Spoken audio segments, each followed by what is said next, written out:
Assalamualaikum warahmatullahi wabarakatuh. Perkenalkan, saya Nanda Dian Saputra dengan NIM 2423210052 dari Prodi Pendidikan Agama Islam kelas 4B. Di sini saya akan mempresentasikan jawaban ulangan tengah semester pada matkul pembelajaran Al-Quran Hadis di madrasah. Langsung saja, yang pertama mengenai perbedaan esensial antara Al-Quran dan hadis serta keterkaitannya dalam pembelajaran di madrasah. Al-Quran merupakan kitab suci umat Islam yang berisi wahyu Allah yang diturunkan kepada Nabi Muhammad melalui perantara malaikat Jibril. Al-Quran memiliki kedudukan sebagai sumber ajaran Islam yang paling utama dan menjadi pedoman hidup bagi seluruh umat Islam. Isi kandungan Al-Quran mencakup berbagai aspek kehidupan, mulai dari akidah, akhlak, ibadah, hingga pedoman dalam kehidupan sosial.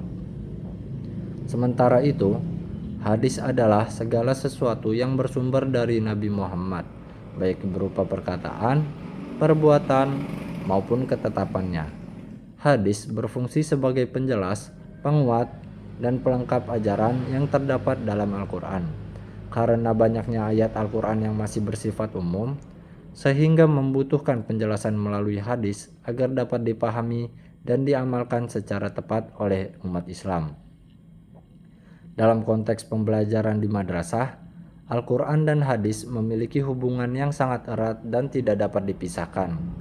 Al-Quran dijadikan sebagai dasar utama materi pembelajaran, sedangkan hadis digunakan untuk memperjelas makna ayat serta memberikan contoh konkret dalam praktik kehidupan sehari-hari.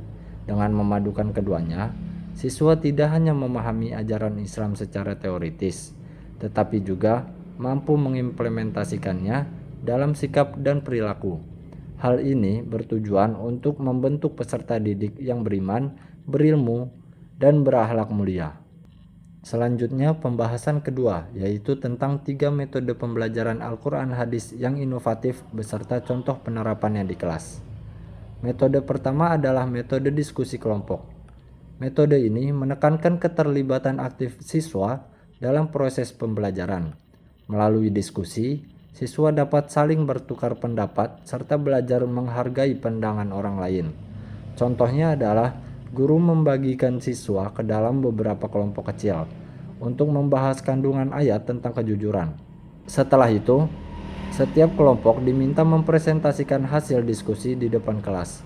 Metode ini dapat meningkatkan kemampuan berpikir kritis dan kerjasama antar siswa. Metode kedua adalah problem based learning atau pembelajaran berbasis masalah. Metode ini mengajak siswa untuk memahami materi melalui analisis terhadap permasalahan nyata yang terjadi di lingkungan sekitar. Misalnya, guru memberikan kasus tentang perilaku mencontek, kurang disiplin, atau kurangnya kepedulian sosial di kalangan remaja. Kemudian siswa diminta untuk mencari solusi berdasarkan dalil Al-Quran maupun hadis yang relevan. Dengan cara ini, siswa akan lebih mudah memahami bahwa ajaran Islam memiliki hubungan langsung dengan kehidupan sehari-hari. Metode yang ketiga adalah metode demonstrasi atau praktik langsung. Metode ini sangat efektif dalam pembelajaran Al-Quran hadis karena banyak materi yang membutuhkan keterampilan praktik. Contohnya adalah praktik membaca Al-Quran dengan tajwid yang benar, praktik adab terhadap guru dan orang tua, atau simulasi perilaku tolong-menolong dalam kehidupan sosial. Melalui pengalaman langsung, siswa akan lebih mudah memahami dan menginternalisasi nilai-nilai yang diajarkan. Pembahasan ketiga adalah mengenai penilaian otentik dalam pembelajaran Al-Quran dan hadis.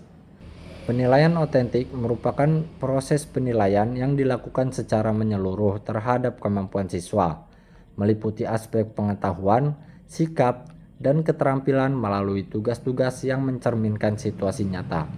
Penilaian ini tidak hanya berfokus pada hasil tes tertulis, tetapi juga pada proses pembelajaran dan perilaku siswa dalam kehidupan sehari-hari.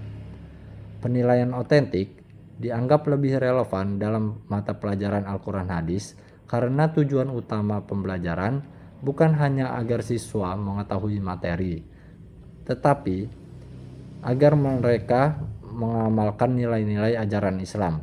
Contohnya, dalam menilai materi tentang kejujuran, guru tidak cukup hanya memberikan soal pilihan ganda atau esai, tetapi juga perlu mengamati sikap siswa dalam kegiatan belajar, kerja kelompok, maupun interaksi sosial di lingkungan sekolah. Selain itu, penilaian otentik dapat dilakukan melalui berbagai bentuk, seperti penilaian praktek membaca Al-Quran, penilaian proyek keagamaan, serta observasi sikap spiritual dan sosial siswa. Dengan demikian, hasil penilaian akan lebih menggambarkan kompetensi nyata peserta didik secara utuh dan seimbang. Wassalamualaikum warahmatullahi wabarakatuh.